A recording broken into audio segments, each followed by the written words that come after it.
Ndị be anyị ndewonu. Ọ bụ Ada Igbo na-ekwu na Igbo Media. N'Igbo Media, anyị na-ewetara unu ọtụtụ ozi gbasara ihe na-emegasị na Biafra Land, n'ala Igbo na mba ndị ọzọ. N'ụbọchị nke taata, o nwere ihe bịara n'iru akwụkwọ anyị nke anyị ga-agụpụtara unu n'ụbọchị taa. Anyị gụpụtachaa ya, unu egee ya ka ọha n'uju. Ị ga-esie ya, ị drọpụọla your comment, like kwa this our video and gbasakwa ya ka o ruo ụmụnna anyị n'ebe dị iche iche arụ. Breaking news: Kanu's court trial discharge and acquittal demand pressures as 50 lawmakers sign breaking resolution. Ya bụ ozi ka anyị ji bịa tata na Igbo Media. Ị ga-esi ya bụ ozi, gbaa mbọ gwa anyị eche ma mekwa ka ozi alụta ụmụnna anyị n'ebe dị iche iche aka. The pressure to free Mazi NNAMDI KANU has entered a very top gear today. As you are aware, different groups have been, issuing resolutions in support of Mazi NNAMDI KANU and in fact demanding his immediate release from the prison. The National Assembly of the Abia State has done their own yesterday, and also Obi Agwocha, member representing NNAMDI KANU in the House of Assembly, also sent a very strong, letter to Aso Rock.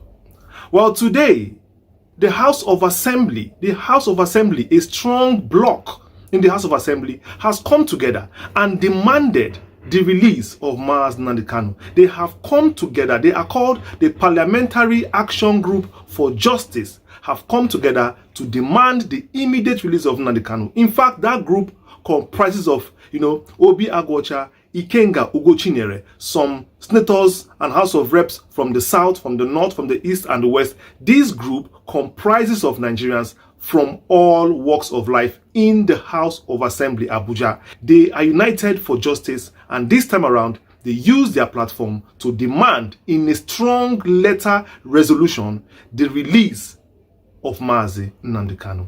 Let me read it to you. National Assembly Parliamentary Action Group in Defense of Justice and Democracy.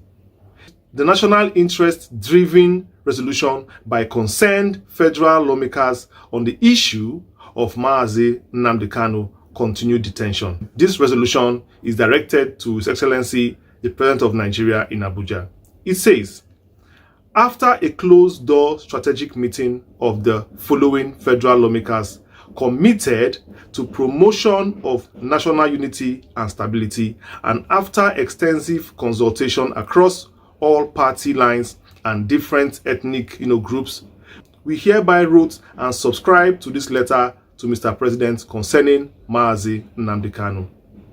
Driven by the abiding and urgent need for national reconciliation and healing, and also having noted the federal government's open negotiations with militants and different agitation groups in different parts of the country, and in view of the insecurity that has pervaded Southeast since 2015 and which spiked till 2021, and in the realization of the many domestic court and international tribunal pronouncements in favor of Mazi NNAMDI KANU, and in the face of the growing national groundswell supporting the release of Mazi NNAMDI KANU and for the discontinuance of his prosecution, we, the within named federal lawmakers, hereby respectfully and earnestly request our President Bola Ahmed Tinubu as follows.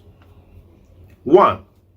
To as soon as possible direct the Attorney General of the Federation to exercise his constitutional powers and discontinue the prosecution of Mazi NNAMDI KANU.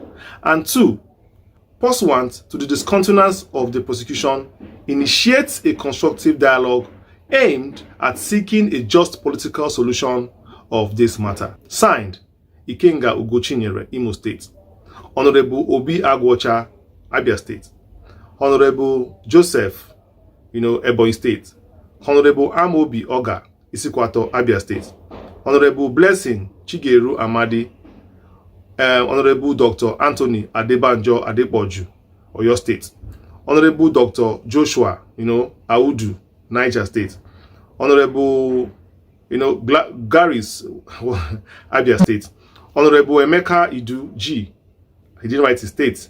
Rep. Peter Ifeanyi, He didn't write his state, Uzokwe. I think it's Anambra State. Then you also have others. Others are Martins Wugu. I didn't see the state. Their writing is very, you know how these people write.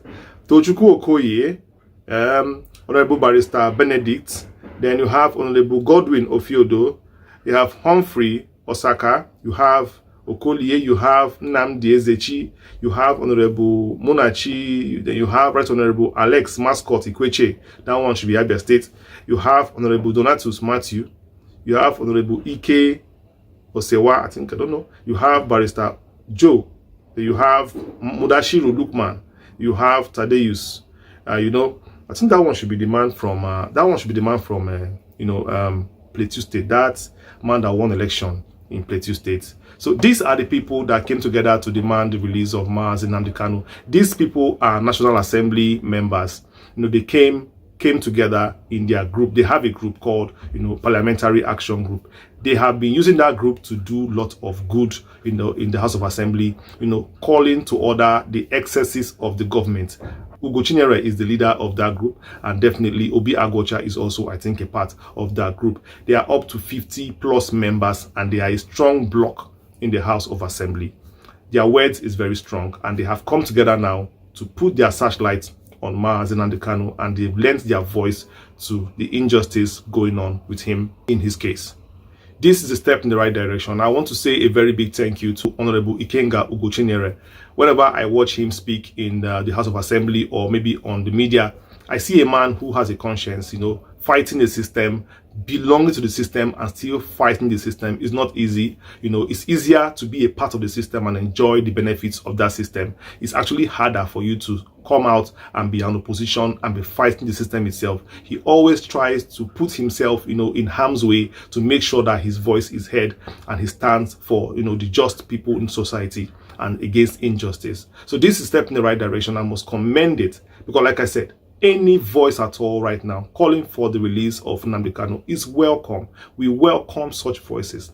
And I've also been clamoring for, you know, coming together, not just single voices, coming together. That's why I appreciate this one, because it's coming together also, gathering your colleagues from the north, south, east, and west to come together to put pressure for the release of Mazi Nnamdi Kanu.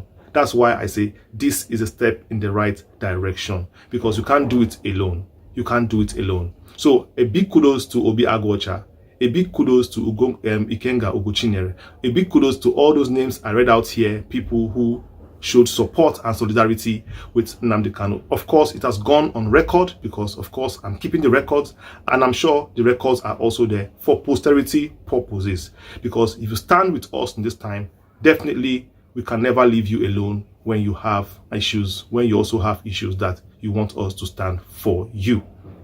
It is also 2 days to the court case of Mazi Nnamdi Kanu, and definitely it's not going to be as usual again. It's not going to be as usual. On 20th of November, definitely it's not going to be a normal court day, because I know as I speak to you, Omotosho definitely has his work cut out for him. I know his phones are buzzing. I know the pressure is on, and watch out, something significant may just happen before that court day, because Nnamdi Kanu cannot be convicted. This is a clear case of a man who is being persecuted because of his beliefs and because he is fighting for his people. Nigeria is a country that was created by the British and handed over to the Fulani to do as they like. And that is why most of the injustice happening in Nigeria, it is initiated, it is artificial. It is created, you know, because to stir the waters to catch a fish. They need this insecurity for many reasons. Nigeria is not designed to be a peaceful place according to the British. It's not designed to be a peaceful place. Check any country in the world where there are resources. Except the people itself decide to live in peace. The outsiders will never ever want you to live in peace. And except there's an agenda already by a section of the country, like in our case, the Fulani itself has an agenda. The agenda started from Usman Danfodio, their forefather, who carried out a jihad in Nigeria in the 1800s. And they still see Nigeria as their estate. So them being in control of Nigeria, they still want to use their power because Nigeria has been handed over to them. So they don't mind. They are using every resource they have. They are using every way they have to take over Nigeria. Right now, they have invited even the ISWAP.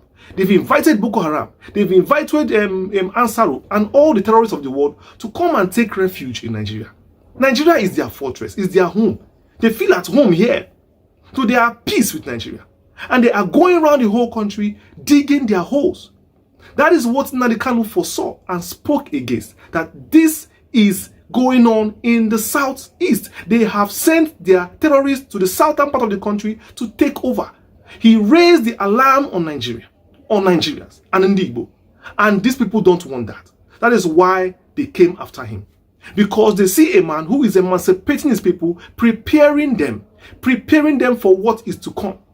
That was why NNAMDI KANU formed the ESN and the BSS, to protect his people from these marauders, from these Futajolon people who come into this country, from these terrorists who came in from the Middle East to come and take over Nigeria.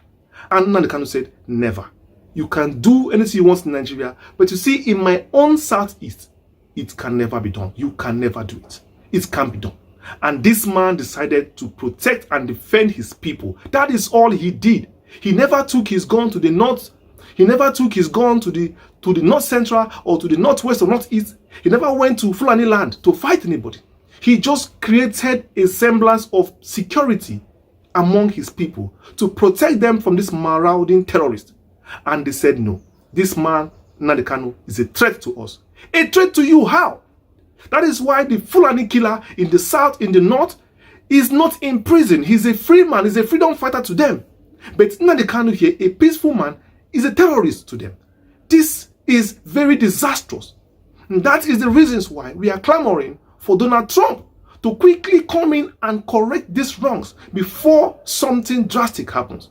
Because a time is coming, people will definitely wake up to their responsibility and defend their communities. And Nigeria might turn out to be a war zone from different angles. That is what nobody wants. But that is the way it is headed. That is the way it's headed. Such a pity. It's such a pity. Because the way Nigeria is going, there is only one way it's going to end. Politically, there is turmoil. Economically, there is hunger. Socially, there is distrust and bigotry. What is left? There is insecurity. Nobody cares anymore about the people, about the common man. And the common man is about 180 to 90 million of Nigerians, people who are suffering in the country. People who cannot see their next daily bread. They occupy 99% of the population itself. What will happen the day this 99% wakes up to defend themselves? Ndi Igbo don't want again. We don't want this country. We don't want. The injustice is too much. The treatment of NNAMDI KANU shows you the treatment of Ndi Igbo. Any Igbo man that is in support of NNAMDI KANU's imprisonment and torture is an abomination to the womb that created him. If you are against NNAMDI KANU's freedom and you are in support of his incarceration, you are the worst creature on earth. You deserve any evil coming to you. NNAMDI KANU will definitely walk free. The day is coming. The die is cast. November 20th is coming. Omotosho, we again call upon you to strike out this case. Let this man walk free. Strike out this case. Let this man walk free. There is nothing in that case. There is no jurisdiction. There is no law. There is no evidence to nail NNAMDI KANU. Don't force yourself. What Bintanyako could not do for 20 years or 10 years, don't try to do it under 4 months. Don't try. Don't try. You will fail. You are not wiser than Bintanyako. You are not wiser than her. You don't even know this case more than her. You don't even know this case at all. Abort mission. Daalụ nne maka isonyere anyị n'iru akwụkwọ n'ụbọchị taata na Igbo Media. Ọ bụ na ihe anyị na-ewetara gị dị gị mma, gbaa mbọ gbasaa ozi a ma mekwa ka ozi a rute ụmụnna anyị n'ebe dị iche iche aka. Ngwa ka ọ dị.